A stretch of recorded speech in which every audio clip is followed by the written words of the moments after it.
उसकी शादी की तो बड़े घर में, लेकिन पति कोई काम ना करता। आप ससुर जी के साथ काम पर क्यों नहीं जाते? हाँ जाऊंगा, लेकिन कल से। आज जरा मैं दोस्तों के साथ घूमने जा रहा हूँ। शशि के 2 बच्चे होते हैं, लेकिन रमेश का हाल वैसा का वैसा ही रहता है। एक दिन, सुनिए ना, बच्चा रो रहा है, इसके दूध के लिए पैसे नहीं है। अरे तो पिताजी से ले लो ना। क्यों? अगर आप में कमाने की क्षमता नहीं थी तो शादी क्यों की? तभी घर आई बड़ी ननद बोल पड़ती है। आहा, तुम्हारी माँ को साफ साफ कह दिया था कि लड़का ना कमाता है ना कभी कमाएगा। हम 4 बहनें हैं इसका ख्याल रखने के लिए, और पिताजी का इतना सारा पैसा, तुम्हें किस चीज की कमी रखी है? लेकिन थोड़े ही सालों में तकदीर बदल जाती है। शशि का ससुराल गरीब हो जाता है। सब बिकने के बाद शशि अपने पति, बच्चे और सास के साथ किराए के मकान में आ जाती है। मैं कोई नौकरी करना चाहती हूँ दीदी। अरे इतने बड़े घर की बहू थी शशि, तुम नौकरी करोगी? नहीं नहीं नहीं नहीं। नहीं करूंगी तो घर कैसे चलेगा? बच्चों को भी तो पालना है ना। तभी शशि का भाई आ जाता है। शशि, ये ले राशन का सामान, किसी भी तरह की कोई भी जरूरत हो तो बताना। भाई, अब मैं नौकरी करूंगी। देख बहन, वैसे तो मैं तेरे साथ हूं, लेकिन हाँ, मैं ये भी चाहता हूं कि तू अपने पैरों पर खड़ी हो जा। शशि को एक प्ले स्कूल में छोटे बच्चों को संभालने की नौकरी मिल जाती है। एक दिन, शशि, मेरे स्कूल को अब तुम संभाल लो, मैं कुछ दिनों के लिए अपने बेटे के पास जा रही हूँ। लेकिन प्ले स्कूल अकेले मैंने कभी नहीं संभाला है। अब ये सब मैं नहीं जानती, इतने महीनों में तूने जो देखा बस पूरे आत्मविश्वास के साथ उसे करना। शशि नीलम के जाने के बाद पूरे 1 महीने उसका स्कूल अकेले संभालती है, और फिर एक दिन आता है जब वो अपना खुद का स्कूल भी खोल लेती है। वाह शशि, तुमने आज मेरा सर गर्व से ऊंचा कर दिया। तुम्हारा यही आत्मविश्वास तुम्हें बहुत आगे ले जाएगा।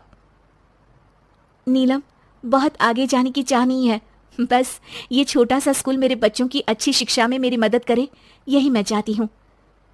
शशि थोड़े थोड़े पैसों से ही अपना परिवार पाल रही थी। एक दिन उसके घर उसकी बड़ी ननद आती है। अरे भाभी, घर में कूलर तो लगा लेती, मेरी माँ को कैसे पंखे में लिटा रखा है।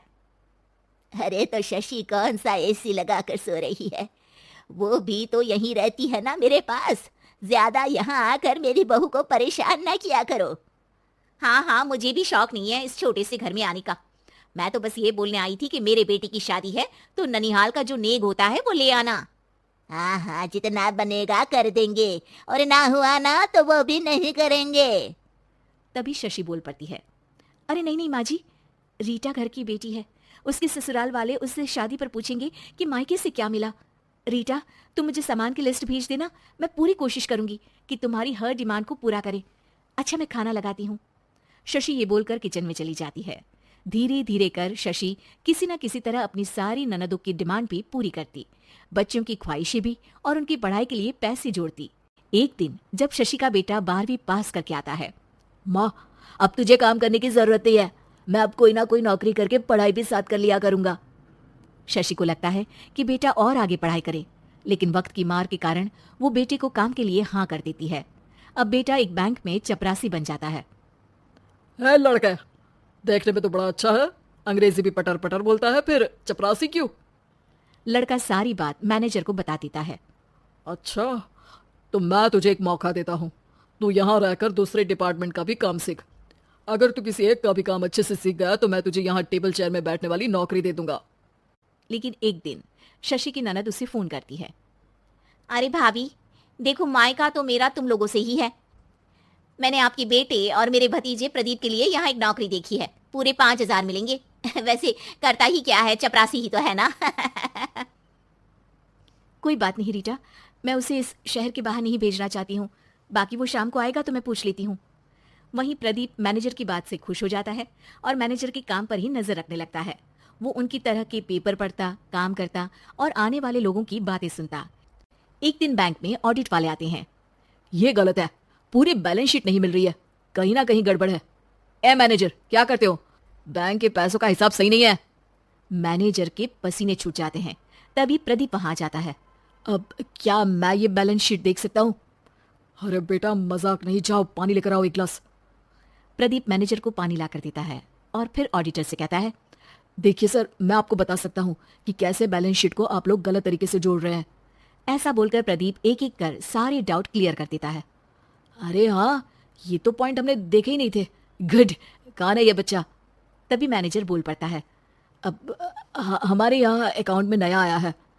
ऑडिटर के जाने के बाद वाह प्रदीप, आज तो तुमने मेरी नौकरी बचा ली। और आपने भी तो मेरी नई नौकरी लगा दी अकाउंटेंट की। बस फिर क्या था, प्रदीप ने एक बार जो सफलता की सीढ़ी चढ़ी, बस चढ़ता ही चला जाता है।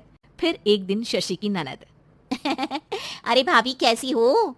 घर को तो बड़ा ही सुंदर चमका रखा है। अरे बेटी, कैसे आना हुआ? तू तो इस छोटे से घर में आना भी नहीं चाहती थी। कोई खास काम है क्या?